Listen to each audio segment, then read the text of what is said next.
వికారాబాద్ జిల్లా నవాబ్పేట్ మండలంలోని regional ring road alignment మార్చాలని డిమాండ్ చేస్తూ రైతులు నిరసన కార్యక్రమం చేపట్టారు. ప్రభుత్వం చేసిన అలైన్మెంట్ మార్పు కారణంగా తాము ఇబ్బందులు పడుతున్నామని ఆవేదన వ్యక్తం చేశారు.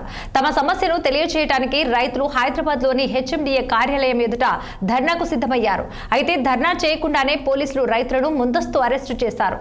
విషయం తెలుసుకున్న వికారాబాద్ జిల్లా బీఆర్ఎస్ పార్టీ అధ్యక్షులు మెతుకు ఆనంద్ సంఘటన స్థలానికి చేరుకొని కాంగ్రెస్ ప్రభుత్వం చేస్తున్న మోసాల నుండి రైతులను కాపాడేందుకు బీఆర్ఎస్ అన్ని విధాల అండా ఉంటుందని హామీ ఇచ్చారు.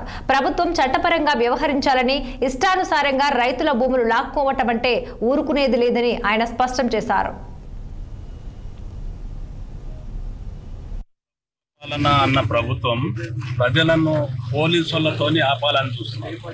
నేను ఒకటేమంటున్నా అంటే RRR ముందు ఏదైతే డిజైన్ ఉందో దాన్ని రాను ఏ శాసనసభలు గెలిస్తే ఏ ప్రభుత్వం గెలిస్తే దాన్ని తీసుకొచ్చి వాళ్ళకు అనుగుణంగా వాళ్ళ భూముల దగ్గరికి వెళ్ళిపోయేటప్పుడు వాళ్ళ స్వార్థం కొరకు ఏదైతే చేస్తుందో దాన్ని మేము తీవ్రంగా ఖండిస్తున్నాం.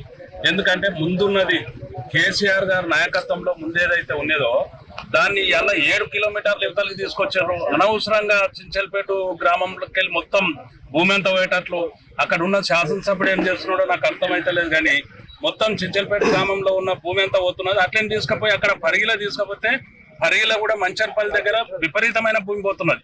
అంటే వాళ్ళకు అనుగుణంగా ఏదైతే మారుస్తున్నారో దాన్ని మేము ప్రజల దగ్గరకు పోయి రిప్రజెంటేషన్ చేయనికే పోతుంటే కూడా పోలీసు వాళ్ళు వచ్చి రైతులను నిర్బంధం చేసి వాళ్ళని తీసుకురావడం అనేది ఇది కరెక్ట్ కాదు. పాలన అన్న ప్రభుత్వం ప్రజలను పోలీసులతోని ఆపాలని చూస్తున్నారు. నేను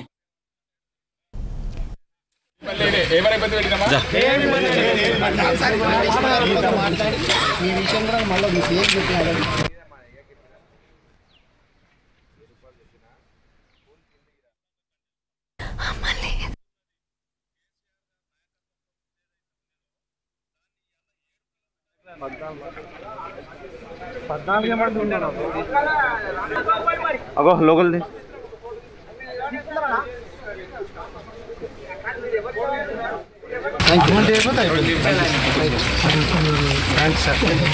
అందరికి నమస్కారం అండి. రైతులు ఏమైనా ఇబ్బంది పెట్టినామా? ఈ విషయంలో మళ్ళీ